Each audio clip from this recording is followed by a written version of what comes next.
Ambalappuzha police സ്റ്റേഷനിലേക്ക് youth Congress പ്രതിഷേധം. Vandanam medical കോളേജിലെ ചികിത്സാ പിഴവിൽ പ്രതിഷേധിച്ച പ്രവർത്തകരെ വിട്ടയക്കണമെന്നാണ് ആവശ്യം. അവിടെ ഇപ്പോൾ എം ലിജു സംസാരിക്കുന്നുവെന്നാണ് മനസ്സിലാക്കുന്നത്. സ്വാഭാവികമല്ലേ, ഇതൊരു ജനാധിപത്യ രാജ്യമല്ലേ, ഫ്രീഡം ഓഫ് എക്സ്പ്രഷൻ എന്ന് പറഞ്ഞ ഈ രാജ്യത്തിന്റെ അടിസ്ഥാനപരമായ ഒരു അവകാശമല്ലേ. പ്രതിഷേധിക്കുന്നവർക്കെതിരെ hospital protection premises protection act പ്രകാരം കേസെടുക്കുന്നതിനെ ഞങ്ങൾ അംഗീകരിക്കില്ല. ശരിയല്ല, ആ കേസ് റദ്ദാക്കണം.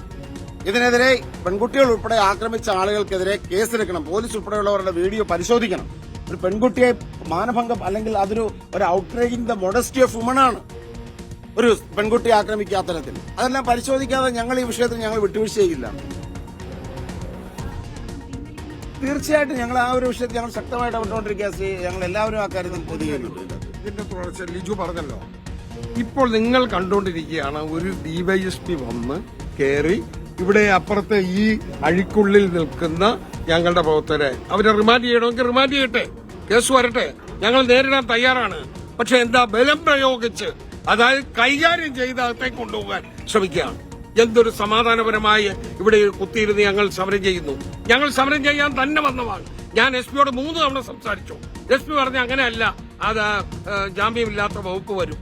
ആദ്യം പറഞ്ഞു. രണ്ടാമത് പറഞ്ഞു ആരാണ്ടോ പരാതി എഴുതി കൊടുത്തിട്ടുണ്ട്, അതിന്റെ മൊഴിയെടുത്ത് ഞങ്ങൾ എഫ്ഐആർ ഇടും, എഫ്ഐആർ ഇട്ട് അതിന് സ്റ്റേഷൻ ജാമ്യം തരും. മൂന്നാമത് പറഞ്ഞു ഒന്നും കൂടെ നോക്കട്ടെ. 3 പ്രാവശ്യം സംസാരിച്ചിട്ട് അമ്പലപ്പുഴ പോലീസ് സ്റ്റേഷനിലേക്കാണ് യൂത്ത് കോൺഗ്രസിന്റെ നേതൃത്വത്തിൽ വലിയ പ്രതിഷേധം ഇപ്പോൾ നടക്കുന്നത്. ശരത് SS അവിടെ നിന്ന് കൂടുതൽ വിവരങ്ങളുമായി നമുക്കൊപ്പം ചേരുകയാണ്. ശരത്ത്, വലിയ പ്രതിഷേധം നടക്കുന്നു, മുതിർന്ന നേതാക്കൾ അടക്കം സ്ഥലത്തുണ്ട്, വിശദാംശങ്ങളിലേക്ക്.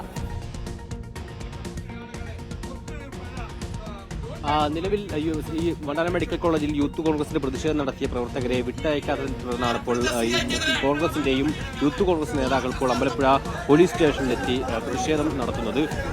കോൺഗ്രസ് നേതാക്കളായ എം ലിജു അടക്കമുള്ള ഷുക്കൂർ അടക്കമുള്ള പ്രധാനപ്പെട്ട നേതാക്കൾ ഇപ്പോൾ അമ്പലപ്പുഴ പോലീസ് സ്റ്റേഷനുള്ളിൽ പ്രതിഷേധം തുടരുകയാണ്. ഈ പ്രവർത്തകർക്കെതിരായ പോലീസ് നടപടി അത് അവസാനിപ്പിക്കണം, ഒപ്പം ഇവർക്കെതിരെ കേസ് എടുക്കരുത്, മാത്രമല്ല ഇവരെയൊക്കെ തന്നെ വിട്ടയക്കണം തുടങ്ങിയ ആവശ്യങ്ങളാണ് എന്തായാലും ഇപ്പോൾ യൂത്ത് കോൺഗ്രസ് മുന്നോട്ട് വെക്കുന്നത്. കാരണം ഇതൊരു ജനകീയ വിഷയത്തിൽ നടത്തിയ സമരമാണ്. ദീർഘനാളായി ഒരു സ്ത്രീ ഇത്തരത്തിൽ വയറ്റിൽ കത്രികയുമായി 5 വർഷം ജീവിച്ചു. അവരുടെ കഠിന വേദനയെ തുടർന്നാണ് ഇത്തരമൊരു സമരത്തിലേക്ക് യൂത്ത് കോൺഗ്രസും ഇന്ന് കടന്നത്. അതുകൊണ്ട് തന്നെ ആ രീതിയിൽ നടത്തിയ സമരത്തിൽ ഇത്തരത്തിലൊരു പോലീസിന്റെ നടപടി ശരിയായില്ല എന്നൊരു വിലയിരുത്തലാണ് ഇപ്പോൾ കോൺഗ്രസും യൂത്ത് കോൺഗ്രസും മുന്നോട്ട് വെക്കുന്നത്. അതിനെ തുടർന്നാണ് ഇപ്പോൾ അമ്പലപ്പുഴ പോലീസ് സ്റ്റേഷനിൽ കോൺഗ്രസ് പ്രവർത്തകരെത്തി ഒരു പോലീസ് ഇത് തടഞ്ഞിട്ടുള്ള ഉപരോധ പ്രവർത്തനം നടത്തുന്ന രീതിയിലേക്ക് സമരങ്ങൾ മാറിയിരിക്കുന്നു.